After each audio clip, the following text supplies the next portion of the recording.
Hey everybody, this is Aubrey S. for another game show marathon. This time I wanted to continue on the wokeness conversation that I mentioned in my last video. This time I mentioned the idea of whether GTA 6 is becoming just another woke product. And before you start judging and calling me an anti-social justice warrior or a social justice warrior, I'm not taking sides. I'm just going over what I think is my position in relation to the conversation, especially feelings that I'm pretty certain other people may share in relation to political correctness within gaming. So, in case you didn't know, a few days ago, I assume about a week ago, an article was released by Bloomberg about the dissatisfaction of workers at Rockstar Games, home to the famous Grand Theft Auto series. And now, as they're trying to curve all of the issues that they've had in terms of worker satisfaction, the burnout of developers, programmers trying to come up with a game, which, by the way, I want to be a little sympathetic. I get that being crunched and grinded out to try to produce, to try to put something out there, it can be a lot for programmers. Makes a lot of sense. But let me say this much. We haven't seen a major game released by Rockstar, and I'm talking about either brand new IP or a new addition to an existing IP that wasn't remixed or remaked or whatever. And we haven't seen that since Red Dead Redemption 2. That's right, Red Dead Redemption 2. It's been that long since we've seen another interesting game released by Rockstar. And please don't say anything about GTA Online. Obviously, that doesn't count. That's all about the DLC, and that's where the money is.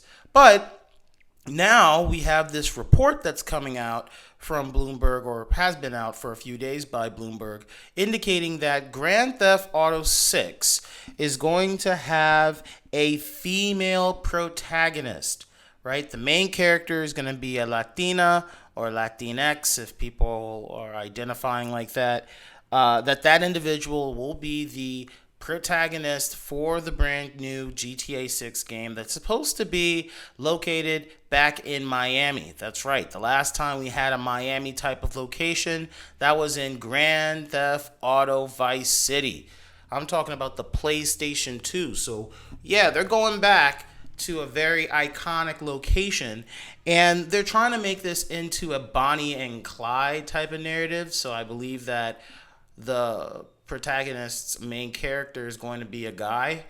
Look, do I really give a shit as to whether or not it's a big deal that we're going to have a female protagonist? Look, we had females going all the way into Grand Theft Auto 1, right? We're going that far back. Grand Theft Auto for the PlayStation. And you've had women that had significant roles, if not major main roles, in the game. So this is not new. And when I initially saw that they're going to add a female as the protagonist, I don't care. To be honest, I think Rockstar is very good at telling stories. I mean, we have been connected to Rockstar as a gaming community for decades. We're talking about over 20 years, maybe close to 30. So if there's one brand that I trust when it comes to storytelling, I'm going to trust, Rockstar. I mean, if you've played Red Dead Redemption, that game has totally transformed the storytelling process that we see in gaming, right? How many stories have we grown to love through the GTA series? So, again, I'm not too stressed at all about this sort of change in terms of identity and who participates as the main character in a game that is all about robbing people, shooting people, and not getting killed by the police. Now, there are some other things that are interesting about the whole GTA 6 idea. Now, this is something that Rockstar, again, is trying to do for the sake of their image, right? Because this is the same publishing company that has burned out their developers, that have made it a space, according to Bloomberg, a space where it's a boys club, and now it's transformed into an actual business, right? So now people are kind of concerned about where Rockstar is going, not just with GTA, but their perception of themselves in the gaming space. So, for example, if you've played older versions of GTA, I believe GTA 5 has this thing called crooks and cops, or cops and crooks, right? Apparently, that's going to be removed as a result of the George Floyd shootings. I'm going to be honest with you. I don't understand why there has to be a deep connection when Grand Theft Auto is a game that is based off of a parody, more or less a satire on society. So for now, all of a sudden, we're recognizing that cops and crooks is bad. I mean, this is the same game that had hookers where people can have sex with prostitutes in the game.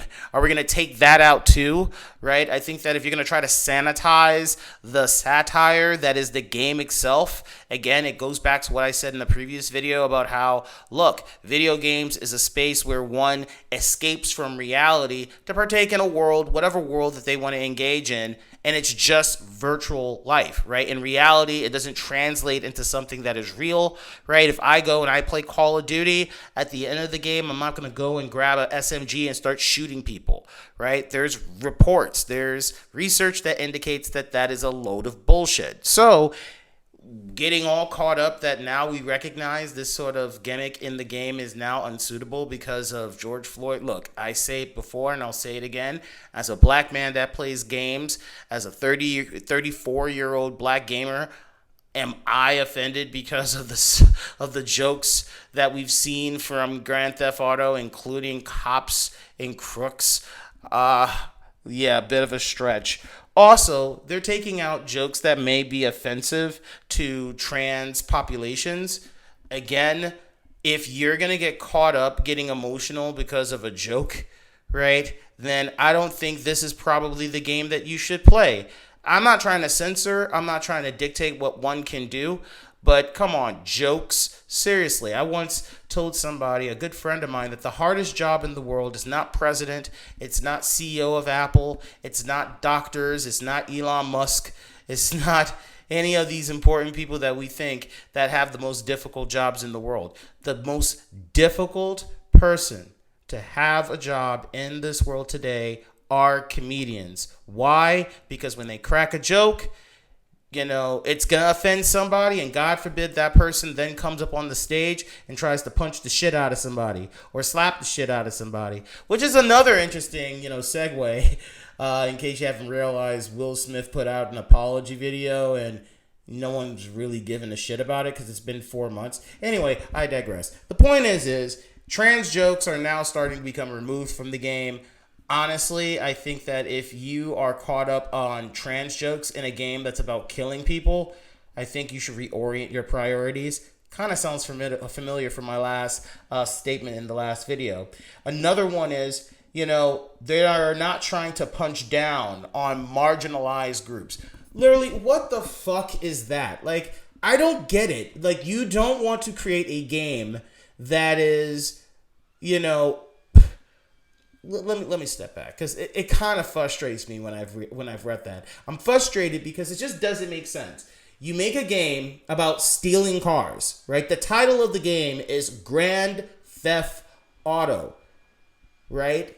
It doesn't take a rocket scientist to know that a very huge segment of the game is about breaking laws, okay? So we're over-glorifying robbery in the most basic sense.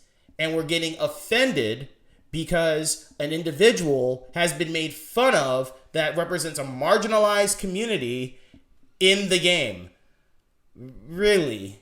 I honestly think that if people want to invoke their personal politics into the game itself, it's going to bite people in the ass. Now, I normally don't go as far as to be uber political on this channel. I don't try to be.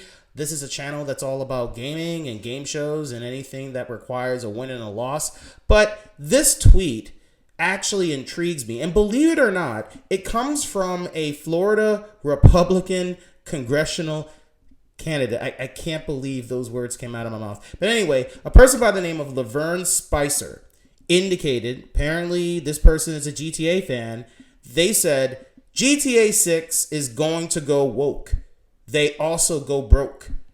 Now, I see where that statement is coming from. Do I necessarily agree that the statement is true? I don't know. I think that we as gamers have allowed a lot of bullshit to get a pass. I mean, if you look at Diablo Immortal, that game is making tens of millions of dollars hand over fist. And guess what? They're robbing people left and right in terms of their DLC bullshit microtransactions. And they're Gucci as hell. People are still going to spend money. Why do I bring this up? Because I think GTA 6 is going to have the same damn reception. I think it's going to make a lot of money. Why? Because any person that has played a video game console from PlayStation or even Xbox these days, at least in the past 5 years, if you're a PlayStation head, for decades, you might have ran into Grand Theft Auto the game at some point, one point or another in your life. It is that influential, right? So do we think that people are going to still go and flock over to download GTA 6 when it comes out? Yeah, probably. I would, because I haven't played a brand new GTA game. And again, online does not fucking count, right? We're talking about a brand new addition to the series. I haven't played GTA as a brand new game since it was first released on the PlayStation 3. Yes, dare I said it. We're talking about 2 generations ago when this game, GTA 5, was first released. I know because I still have a copy of my GTA 5 for PlayStation 2.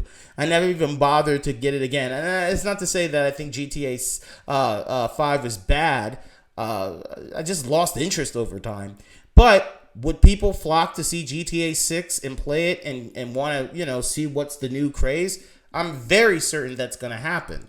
But I'm very cautious about what, I'm kind of concerned, not cautious. I'm very concerned about what Rockstar is trying to do here, because I get that they're trying to fix their image. I just hope that it doesn't come at the cost of the quality of games and the stories that they're telling, just to keep people happy, just so that people can go and flock the game. If you're trying to be politically correct to assure that you get a huge following of people to play GTA 6, I don't think that makes much sense. Just the fact that this game hasn't been out for 2 gaming generations alone is enough that a fuck ton of people, including myself, are going to buy this game.